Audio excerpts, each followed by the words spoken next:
Hi, I'm Tyson Franklin, and welcome to this week's episode of the Podiatry Legends Podcast. With me today is Matthew Clarke. Matthew Clarke is a two-time Olympian. He went to the Tokyo and Paris Olympics, and he studied podiatry at La Trobe University. We're going to get into his career. We're going to get into sports podiatry. So, Matthew, welcome to the podcast. Thanks for having me on, Tyson. Okay, so I've got to go back a bit. Obviously, you did athletics when you were younger. Yep. And I'm assuming because of athletics, were you exposed to podiatry? Is that how you got you into it? Yeah, so I think initially, I guess I finished school, didn't really know what I wanted to do. I thought healthcare or something in that kind of medical field excited me just in terms of the workplace. And so I didn't really know much about like podiatry in particular. I was thinking maybe like physio. I think every sporty kid's exposed to physios. Yeah. I looked into medicine, but I think that the commitment to it was just a lot with sport and everything else I wanted to do. I didn't really want to sacrifice that much of my life. And so I started off doing a science degree at Monash, and it was interesting. I have lots of cool facts in my head now about rocks and dinosaurs and biology. But that never goes astray. That you'll never not use that when you're talking with patients. Yeah, it's really interesting. And I found that stuff interesting because I live in South Australia now. There's a relatively high number of geoscientists that live here. And because there's a massive mining industry in South Australia. And so every once in a while, I can hold my own, talking to a couple of them because I've done a little bit of study in that. But I found when I was doing that course, science was just so broad. Like you go, like for example, two people can do a science degree, and they can do completely different subjects all the way through and never cross over at all and come out with the same degree, just with different majors and minors. And that didn't really excite me too much just from a learning point of view. So I ended up having a semester off and was doing a lot of my running. And I was actually chatting to Stuart McSwain, who was the previous Australian record holder in the 1500 meters and Olympic finalist. And he was studying podiatry at the time. And I was chatting to him about what it was like at uni. He was at La Trobe. And he was saying like it was the complete opposite of what I was describing. He said all the classes are hyper-specialized. You are with a relatively small group, everyone that's doing it. And where the biggest contrast is for me that really excited me is you're learning skills that you're going to take directly into your professional life. And so that really like clear pathway of learning towards what you're going to be working in, I found that really a lot more motivating, easier to, I think, enjoy the learning process from that. And once I started, it just flowed and it complemented my sport really well, I think. Dan Bonanno, who is one of my year level coordinators, he's obviously like on the seat of the Sports and Exercise Podiatry Australia board. And like he has a massive interest in sport. So he was really good at supporting me and helping me through. Well, I could still do my sport at the same time. So there was just so many ways that it worked well in. It was just like a match made in heaven. So you didn't finish the first degree, you just switched partway through? Yeah, okay. I only did science for not even a year. Yeah. Okay. So once you were doing podiatry, knowing that you were at quite a high level athlete, did the university or did the podiatry departments give you a little bit of flexibility and leeway with training, or if you had to compete at an event? They did, not in the first year. I actually wasn't that good in my first year of running. So I only started running seriously when I was about 19, nearly 20. Okay. And so, like, for example, like when I was at Monash, I was like basically just weekend warrior kind of thing. Oh, actually, I read that on your Wikipedia page. It said that you ran until you were in year 8. You stopped. Yeah. And then it wasn't until you started doing podiatry at La Trobe that all of a sudden you got back into the running and it just sort of came together. The goals just like accidentally kept getting bigger and bigger. So I got into it because the first year at La Trobe in podiatry, full time, I had 7 contact hours.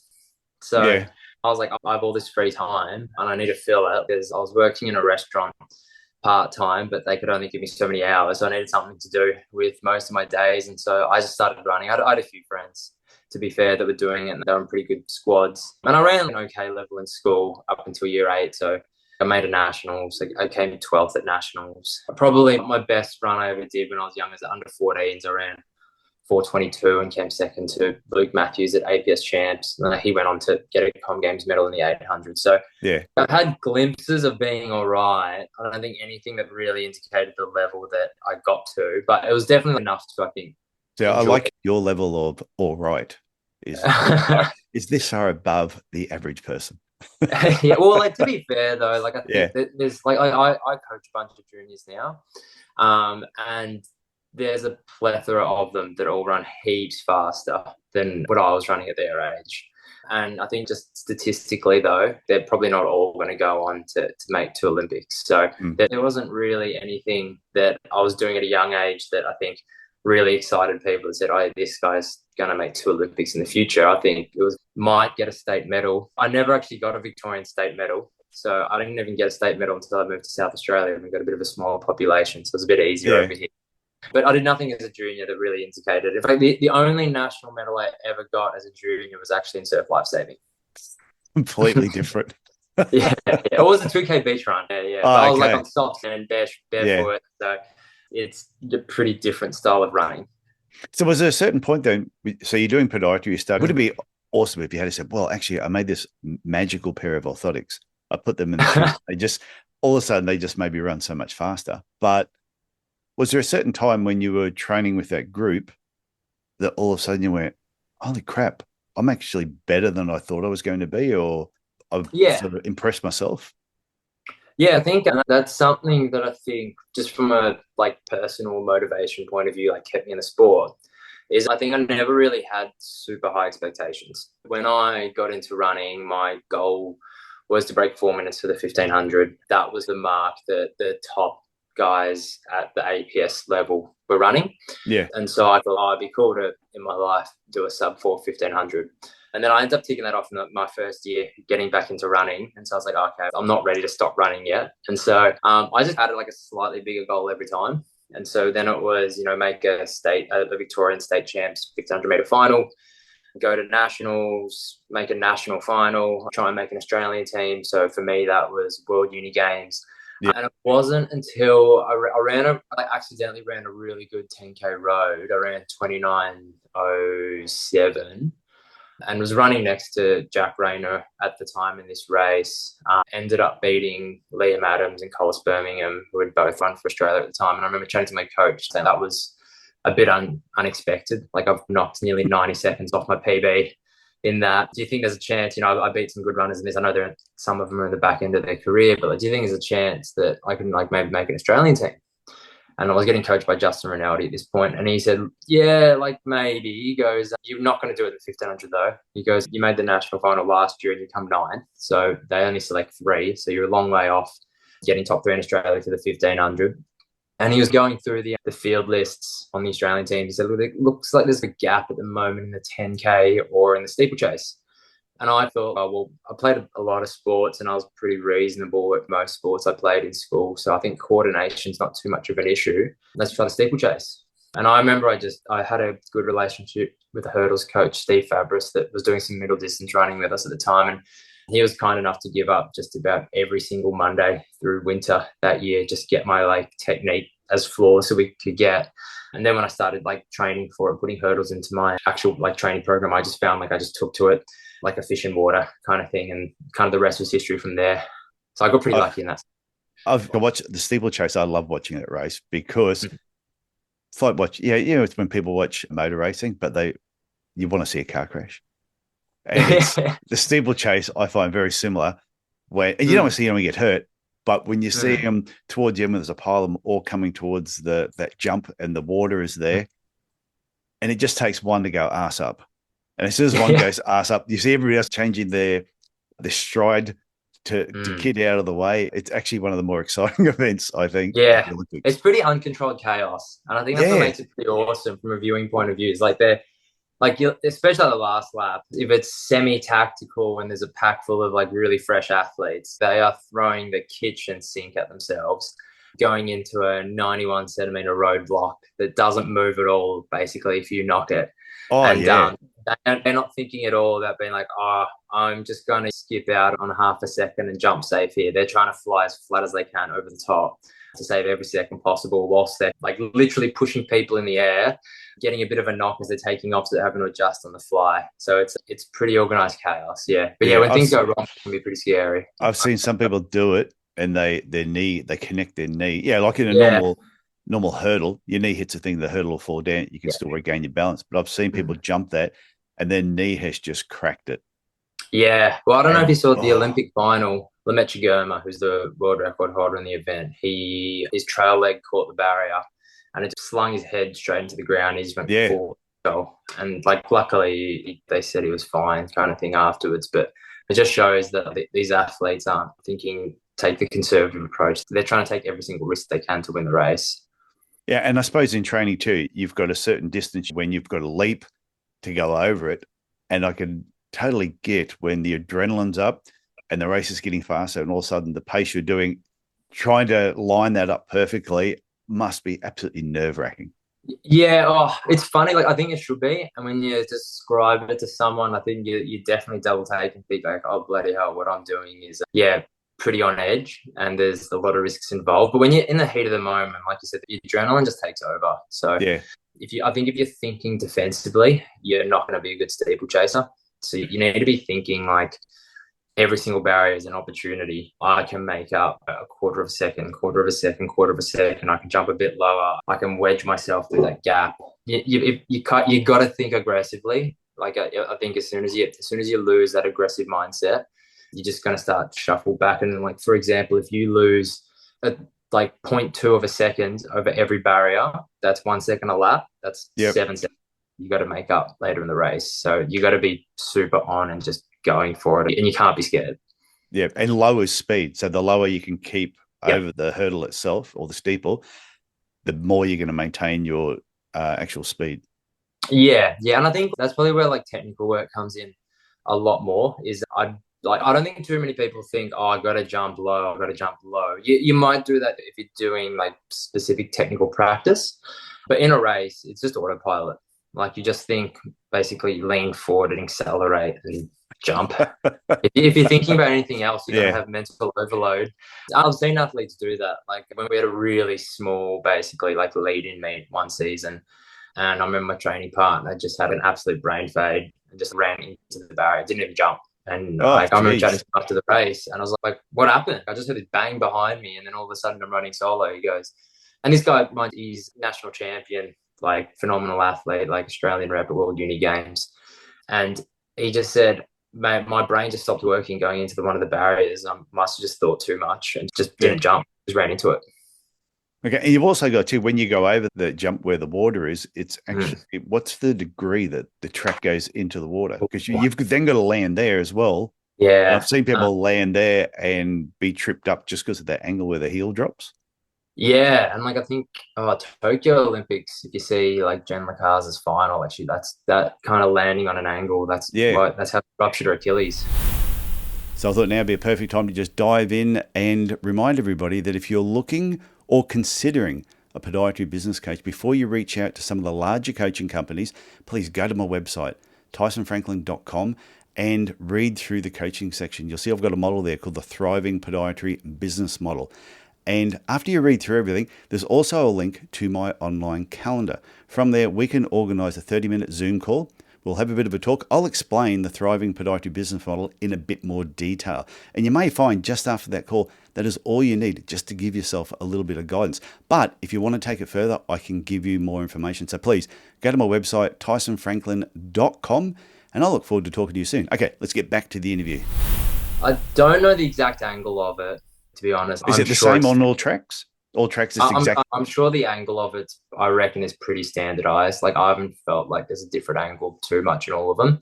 One thing that's not standardized though is track length or track curvature. So you can rock up to different tracks and they all have different length laps until you actually have a different start point on every lap, on every track. Oh, okay. And that's not necessarily standardized for outside jump, inside jump. Like, for inside jump, they can put it basically anywhere inside the curve. Outside as well, they can adjust the angle of the curve so it's different. Like, I've had races where I've basically nearly had 2 jumps on the curve just because of the way it's shaped. It just ends up that way. So it's it's probably like the one event in athletics that isn't very standardized, which is odd when you think about athletics being a real black and white sport. But so there actually is there's a home advantage. If you were running on a track that you were training on, and somebody was only running on that track just for that event, there is a slight home advantage. Yeah, potentially. I think you get other advantages of a home advantage too. Like it's just like comfortable warming up in your home environment and all that. Like to be fair, I've run all my best times overseas. My PB's from Spain. I'd never been to that track until the afternoon of the race. LA was my next best time. Oh, sorry, no. Queensland was my next best time for 2 races. And I'd done one steeplechase there before and the other one I'd done one steeplechase in both those tracks before, and then LA, like I went and visually saw the track the day before, and then that was it. Yeah. So I guess all my fastest times aren't in Adelaide, but they're probably, maybe I could run quick in Adelaide. I've never really given it a proper shot, I guess. Yeah, I suppose it also depends the competition you're against and what the event is as well. Yeah, there's so many variables. And I think that's what makes running a super quick time so tough, is that like getting fit's almost the easy part. Like I feel like once you've been doing it for a while and you've been working well with a team and a coach that kind of understands how your physiology behaves, and you kind of work that out pretty well yourself too. Yeah. Getting fit's the easy part. And then there's the controllables in a race. Like there's race positioning, there's how you like mentally go into the race, how you, as we touched over, how you approach the jumps. But then there's uncontrollables. Like does someone take it on? Is there a good pacemaker? Are the conditions good? Is it too hot? Is it too cold? Is it windy? Are you going to get knocked too much by too many athletes? Like sometimes you're in races where they just put 25 athletes in the field and it's genuinely chaos for the first couple of laps until it spreads out. So some of the races could be quite aggressive. Those first couple of laps while everyone's barging each other out of the way. Yeah, 100%. And I think you can't get too disheartened by that. Otherwise, you're just going to get shuffled to the back. It's like a cycling crit race, right? If you keep getting, if you're too scared to hold your spot, you just keep getting shuffled back. And so you almost got to be the one that is the aggressor a little bit and pushes your way forward a little bit and takes the risks here or there and isn't scared to potentially get a knock or fall or anything. There's a lot more to it, isn't it? When you think of that, all the things that can go on, and then you compare that to just a bunch of fast guys that do the 100 meters. All you can do is run a straight line. Yeah, it's a completely different sport. Yeah, but their room for error is they make one little mistake. It's the race is over. They may as well just jog off to the side. You can have a lot of things go on and go wrong, but then all of a sudden you might get a break at something. You've still got minutes to actually try and rectify something if it goes wrong. Yeah, and I think that's a really interesting contrast, is that for a sprinter, they probably can execute pretty close to perfection. And I think given their fitness on the day, they probably do a few races where they probably hit 99.5% every so often. We never hit perfection. Because I don't think I've ever had a race where I've nailed every single barrier. I've never had a race where I've hit, so there's 35 jumps. I've never hit more than 35 jumps in a day that is perfect conditions with perfect pace without getting a knock. Like it just doesn't exist. And that's part of the sport. So I think perfection in our event isn't executing every single step like a sprinter does. It's more, how do you react to the imperfections and how much does it throw you? It's almost like a poker game, isn't it? Oh, yeah. Yeah. Because I've heard people talk about playing cards like blackjack, and they said they can have everything in their head working fine, but then depends who else is at the table and what they do affects what ends up happening with them. Yeah, if a person decides to draw a card or not draw a card, they will either get the next one or not get it. So they've always got to make those adjustments on the run. So it sounds like you're doing exactly the same thing in a race. Wow. It's why it's such a tough event. To think about. Yeah, it's why it's such a tough event, because it requires a fairly high level of, and like you're not consciously doing it, but when you go back and reflect, you realize you do it. But it requires a high level of just staying very mentally switched on throughout the race and decision making. And I think that's why you see like a lot of top athletes, at least in Australia, when they try the steeplechase, and they think, oh, well, I can smash this guy in the flat. Let's just go to steeplechase. The differential shouldn't be too bad. Sometimes they convert outside of a minute, like for a 3K. Yeah. They'll run in the 740s and they don't even run in the 840s for a 3K, for a 3K steeple kind of thing. And it's just a different mindset of racing. And there's so many different variables that you're not used to in a flat race. Okay. Do you ever go back? Well, I assume you do. When the race is finished, you go back and watch the race, and do you look at things and you see things, you go, oh, I didn't see that or you did something, you didn't even notice that you were doing something that you could have changed and learned from it the next time? Yeah, I probably don't go back and actually watch every single race. I'm pretty good at recalling, I think, the important moments. When I'm not, I've got my coach who watches like every single race. And so fortunately in this day and age, every race is recorded and live streamed. So my coach is, if he can't be there, he's at least watching the live stream. Yeah. And I think between us, we can usually recall everything that's significant. I think early days, I probably watched it a bit more. And that was just to focus a bit more on, okay, what technically, how was I over the hurdles? Whereas I'm at the point now, I've been doing it for 6 years. Yeah. And you just self-diagnose if you're not quite jumping right. I'm not smooth, I'm jumping too high, my leg's too bent every single time. And you know exactly what you need to work on. So I don't really need to go back and remind myself of that. But like you said before, if you're doing that during a race, if you're thinking about that during the race, you're not concentrating on what you're supposed to be doing. Yeah, if that's going through your mind during the race, you're probably having a bad race. That's happened with me before. Yeah, I've definitely felt like I'm jumping bad. And yeah, it was on the way to a bad race. So yeah. But have you had any races when you've started and the first lap and you've just gone, this is just not my day.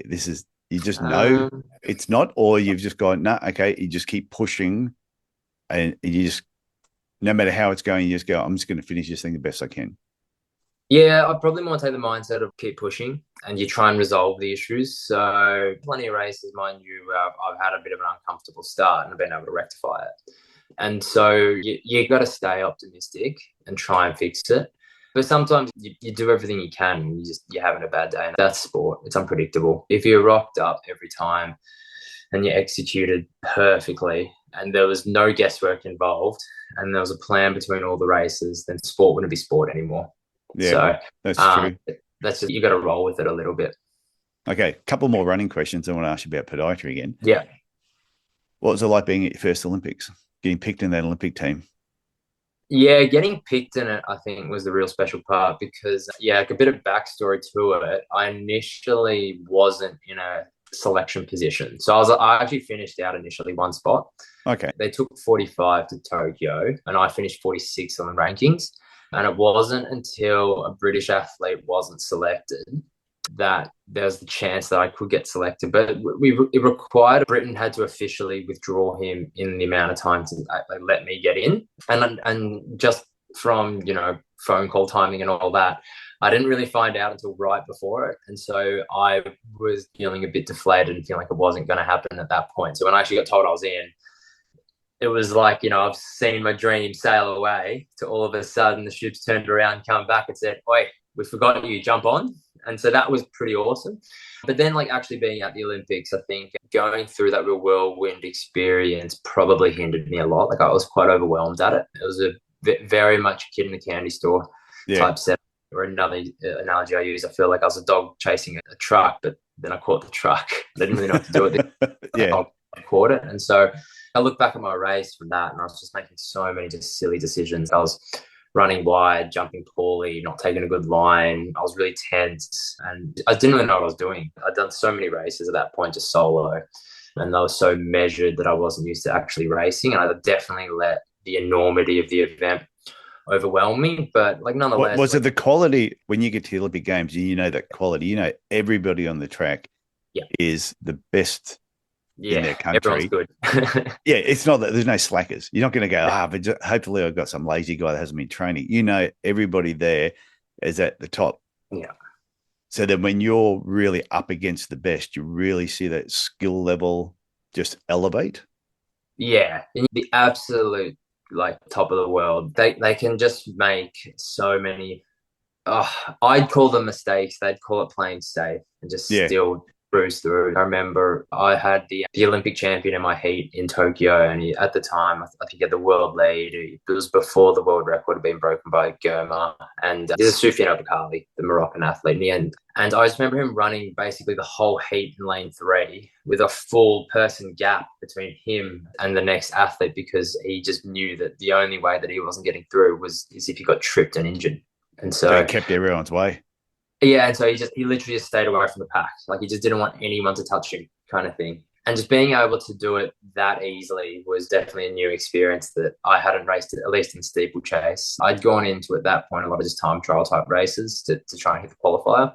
I was only 0.1 off the qualifier that year, so we were like really trying to just hit it. Whereas like now, I think I've had a bit more experience in races that I feel if I was fit and conditioned like I was there, I'd probably be a bit more relaxed and hold my own. Okay, what about when you went to the second Olympics in Paris? Yeah. Were you a bit more relaxed? Yeah, I was a lot more relaxed. I was really frustrated though. I got the flu like right before it, and I've never been so sick in my life. So that was just bad. Like literally, I think it was 2 days before I was meant to fly out. I remember calling my coach, just being like, "Oh, I think I'm feeling a bit under the weather, so I might skip my double." And I don't know if you've ever had the flu before, but it comes on like really quickly. That's what separates it from like a cold or COVID. And then I remember calling it back like half an hour later, and I was like, "No, mate, actually, I think I'm really sick." And he goes, "What? You suddenly changed your tune like that?" I was like, "Yeah, I've never had something like this before." And then I just remember I had a whole week of just coughing up my lungs, so much coughing up blood that I've never had before.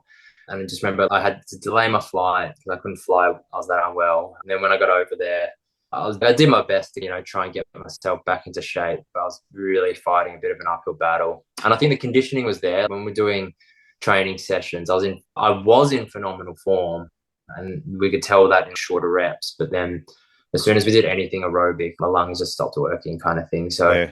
Paris was a pretty frustrating experience on that because I feel we'd had a really good season. We'd done everything right. We've left no stone unturned. I think we'd finally worked out a good travel schedule for me. I'd hit all the overseas races really well, and I'd then take my training to another level going in, to then not be able to execute when I feel I was pretty close to my probably like peak career physiology and performance was really frustrating.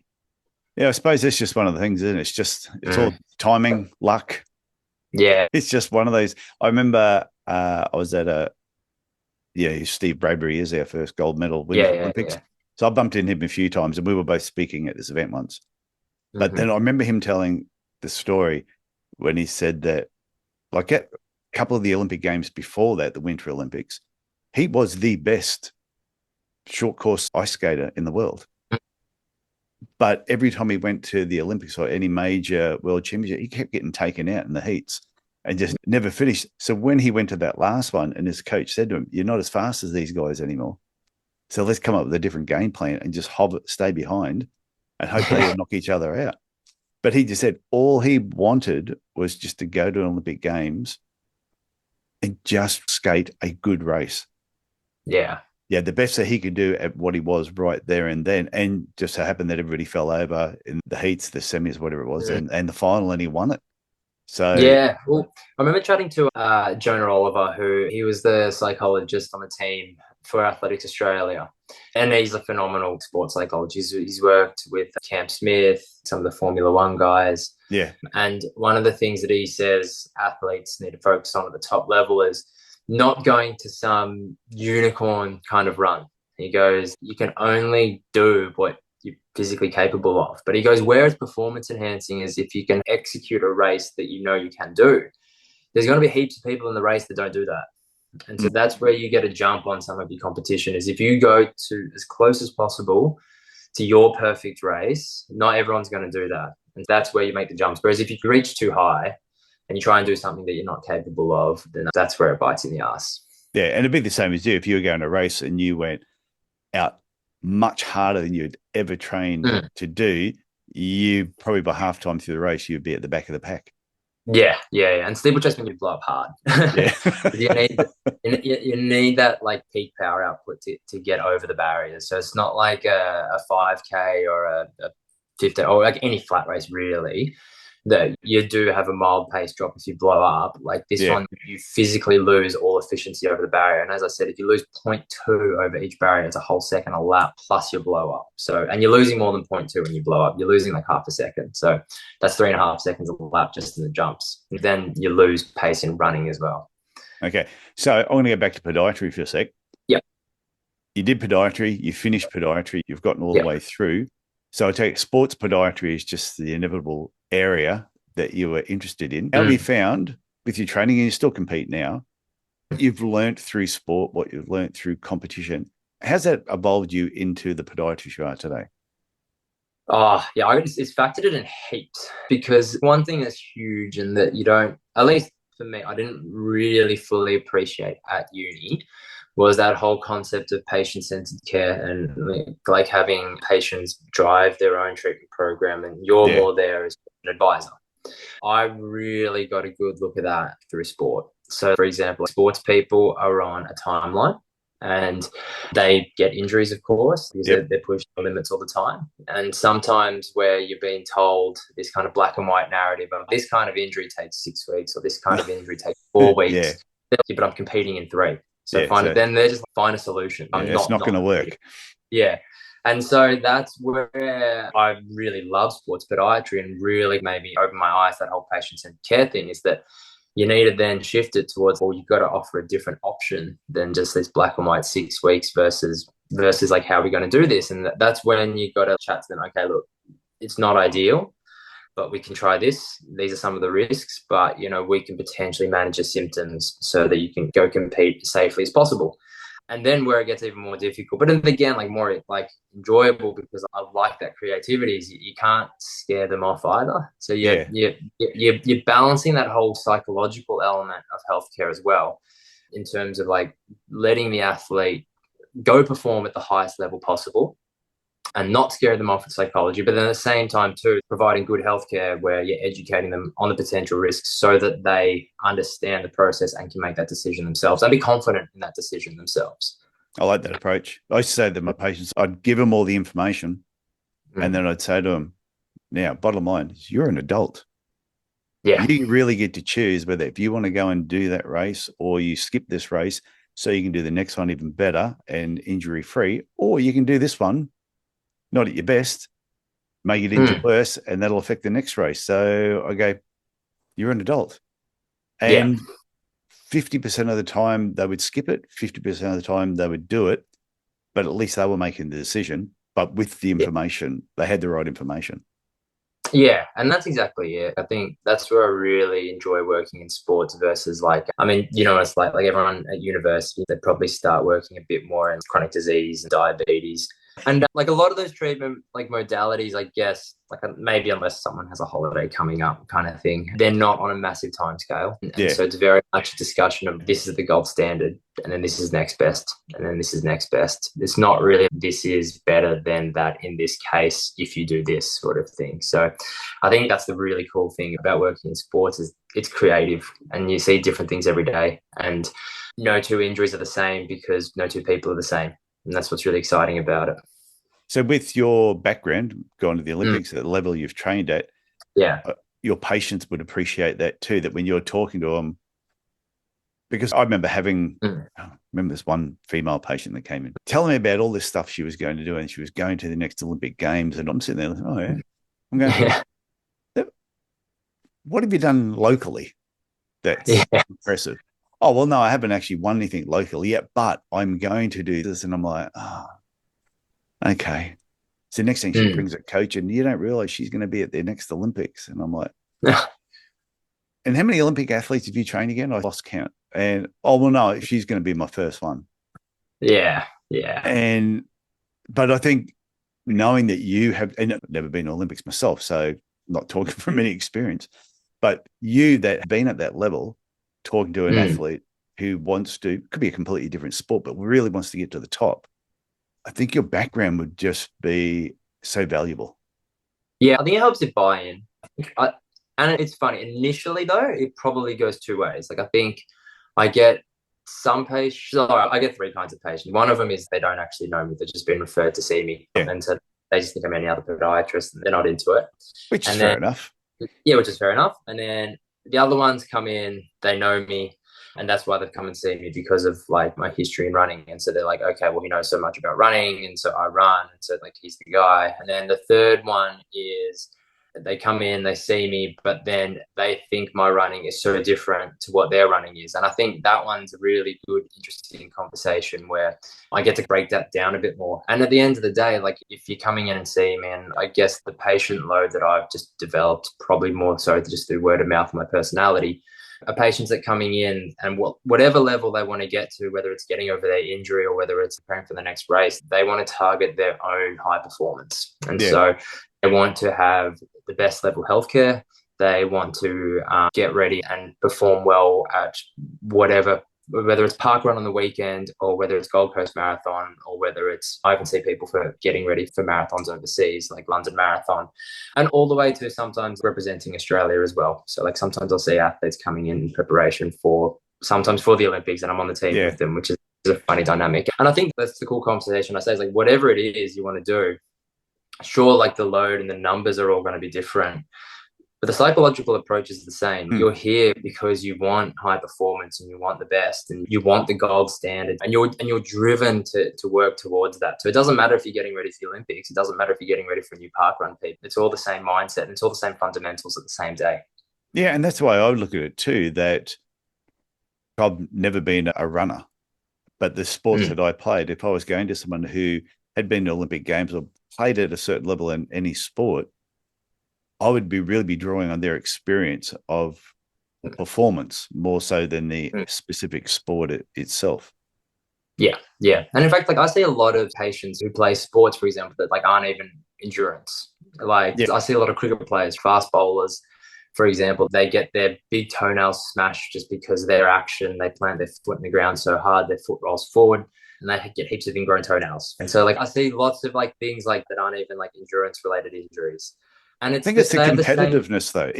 I think every sports person, whether you're an elite level or like a park runner, if you're a competitive person, I think you appreciate the competitiveness of other athletes and what they've done in the past. So I think you can draw on that as well. Yeah. It's that drive to succeed. And I think it's, whatever you're doing. And you get a lot of people that they're not really even into sports. And I still see some non-sports people, but they just have this drive to succeed. Like they just want to be well kind of thing. You know, they don't like being in pain and they're driven to work hard to get themselves out of pain. And that makes sense. That's a fine mindset for me. I think that's where I thrive with those kinds of patients. So have you got your own clinic at the moment or you're working for somebody else?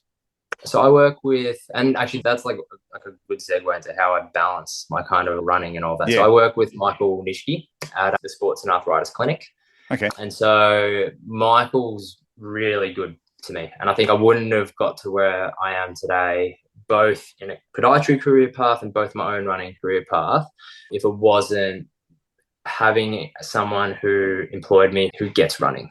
So like he runs himself, he coaches himself as well. He coaches national level athletes. That's good. And so he fully gets the demands. And when I asked for, like 1 year, for example, for world champs, I had to take 3.5 months off. And he's fortunate enough to trust that I'll come back and I'll still gain that knowledge that I pick up from my sport, bring that into the clinic and develop something that I think no other podiatrist has ever had in South Australia yet. And he supports me on that. It's a massive burden to him at times. He has to work a lot more hours. He's got a young family. And so I understand that not everyone's going to be that generous. Tell him to harden up. Just go harden up. Yeah. I'd never do that.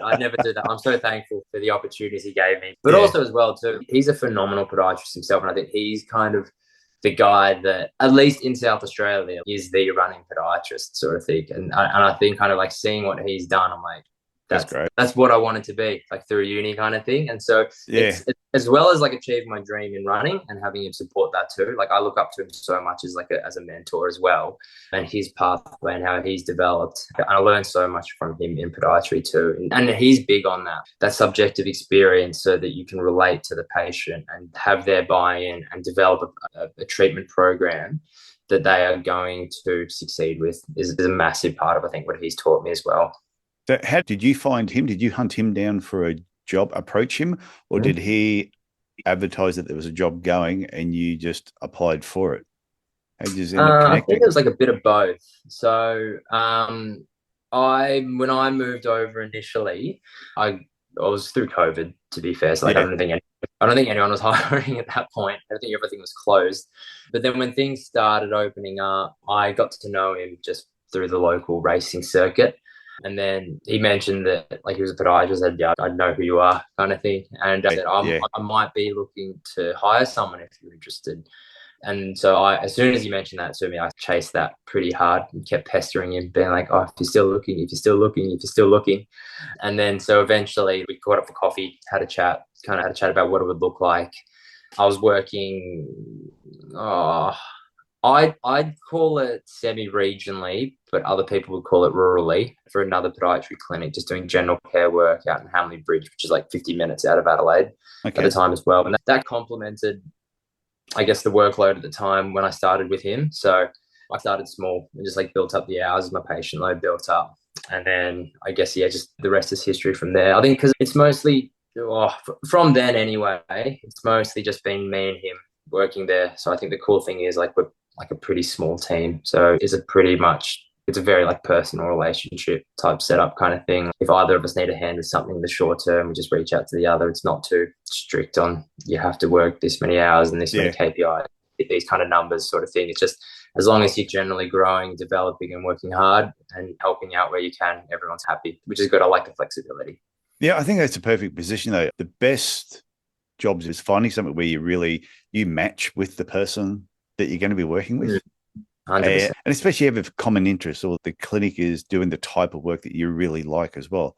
I think if you just take a job somewhere because it's a job, or if you just employ a podiatrist just because they've got a hat on that says podiatrist, that's why there's so many people only stay at a job for 12 months and leave again, because they just haven't found the right fit. So it sounds like you have. Just got one last question. We spoke about this before I pressed record, was you said you're probably not going to go to another Olympic Games, but your goal is to break the 3,000 meter steeplechase record in Australia. That's your plan before you retire. Yeah, it's an ambitious plan, but I've always had big goals. And I think at this stage in my career, at my age, so I'm 30 this year, so that doesn't sound old for heaps of people. But I think with where I am at my stage in life, I'm not sure if I could put the pressure on my wife to support me for another 3 or 4 years of running as well. And that'd be unfair, I think, to the clinic too. And so I want to chase that Oz record. How long that'll take, I'm not 100% sure, but I think that's the next logical goal for me. So I feel like I've achieved a lot so far. I've won 2 national titles. I've been to 2 Olympics. I've been to a world champs. And so the next logical thing, I've got a state record. I think the next logical thing is to chase the Oz record. And I think if I tick that off, went to world champs, I think had a race that I was super proud with, or at least the journey I was super proud with, and did the same thing, left no stone unturned, then I think I can't have any regrets in that whole journey if I already don't have them already. Yeah. So Sean Crichton, who's the current record holder of the 3,000, he put him on notice that he's going to be. He wants his record to go. I think he would. Sean's so awesome. I don't know if you know Sean or not, but he is a phenomenal person. And I think one thing that he's really good at, he gives back to the sport so much. He sits on the board of selectors, for example, like for Australian teams. And I think because his record is so old, I think pretty ready to do the cool thing about having a record and passing it on to the next person. And I don't know if that'll be like necessarily me. I'll do my best to try and make it me. But like Ben Buckingham, he's running 8:19. Ed Trippers, he's run 8:19. We've got guys like Mick Stanifsek, he ran 8:29 in his first season doing it. So, and he's run a 3:54 mile. So who knows, he might come out of the woodwork and run really fast. But I think Sean's takes that really nice, non-egotistical approach where I think he looks at his record, and as much as he sees it as such an amazing personal achievement, I think he also wants to be able to pass that record on to someone else. Well, that shows you though, that someone like him, one, he's giving back to the sport, but to see that record broken would let him know too that a sport that he loved has progressed. And I think that it's the same in podiatry. You can achieve a certain amount in podiatry, but I look back now and I see what younger podiatrists like yourself are doing. Going back 30-something years ago when I graduated, it was just sort of not really heard of. So, but when I see all the younger podiatrists coming through and how they have interests in certain areas, and they're really taking the profession to that next level and beyond what we could have Mm. even imagined back in 88 when I graduated. It's fantastic to see. Yeah, and I think it's good. Like it's a good mindset to take to be excited by that stuff. I remember like a great quote from Michael that he said to me, because he coaches as well, is he goes, I think one of the things you want to do as a coach is you want to coach people that are better than you. Yeah. And I think having that mindset of being like, oh yeah, cool, I'm developing something better than even I was developed. I think that should excite people, as opposed to like, and in contrast to that, as opposed to like people having that like big ego on them, being like, oh, no one will be as good as me, sort of thing. Yeah. I think that's where anything in life you're doing, like whether it's sport, whether it's podiatry, I think that really stifles progression a little bit. So I think getting excited about developing and breaking your records. I've got a few young juniors that I work with at the moment in the group I coach, and I'm trying to get a few of them into steeplechase. And I just think it'd be like one of the coolest things if I coach in the future someone who broke my state record, to be like, how cool is that? I got to handball my state record onto someone that I've coached. Yeah. Yeah, no, I agree. I do think the podiatry profession, going back a couple of decades ago, and there's probably still a few in the profession that were trying to keep it where it was, didn't want to see it overly progress because they were not then being seen as the top dogs in the profession. But I think as they're slowly disappearing, I think the younger podiatrists are actually, they're all encouraging each other as they're going through. And I look at some of my coaching clients, and some of them they're still just in their 30s. And I look at what their businesses are like now and what they're going to be doing by the time they're my age. And I'm in awe of where they're going to end up going. It's fantastic. Yeah. And I think that's a good reason too why people, I think, get into healthcare. Like I remember when I was at uni, I was chatting I caught up for coffee with a podiatrist, Jason Augusta. Yeah. I'm originally from Melbourne, and he's in Melbourne. And he was a really good runner back in the day. Like he made World Junior Cross team for Australia. And he's now like one of the best sports pods in Australia and certainly in Melbourne. And one of the questions he asked me, he goes like, why'd you get into podiatry? And I said, I want to help people. I want to try and develop a network where people have these ailments. They can come see me and then they're fixed afterwards. Like it's as simple as that. And one of the things he goes, that's really good. He goes, that's one of the reasons probably why you'll have sustainability in the industry and you'll hang around. So I think taking that approach where you can see people coming through, again, like even like I'm only 30 and I see people who are at uni that I run with, they're studying podiatry, and like their knowledge of where I was at their age is so far ahead. And like that excites me because I think like I guess doing at least doing my best to do a lot to develop my own skills, knowledge, interpersonal relationship skills. And then these guys are already ahead of where I was. It's pretty exciting, I think. And it's good for me to encourage them to keep going to see where they can get to. And that's just going to help more people. Yeah, well, hopefully if I'm still doing the podcast in 10 years' time, I'll get you back on here again.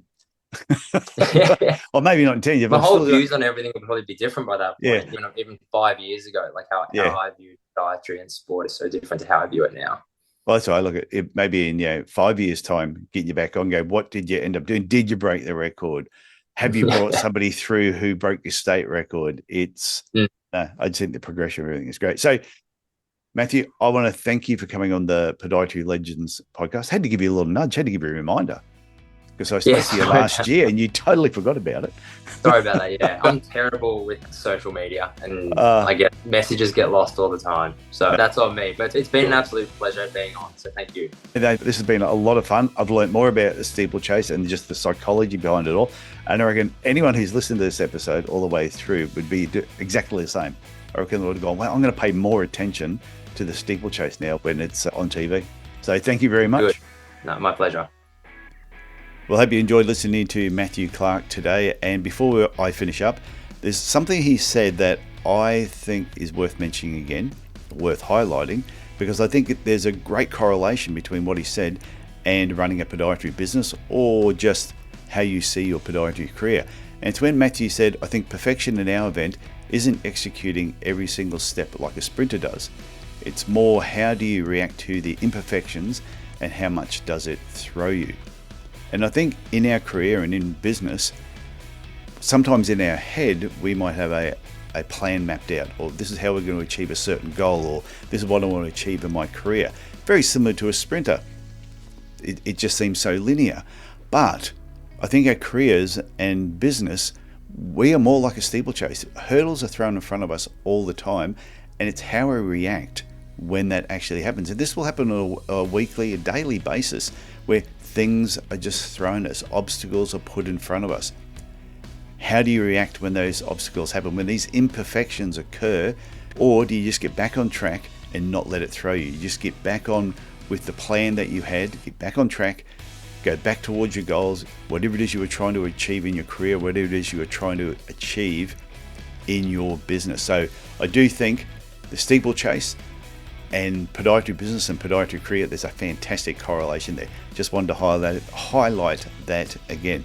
Okay, that's it for me this week. I want you to look after yourself, look after your family, and I will talk to you again next week. Bye for now.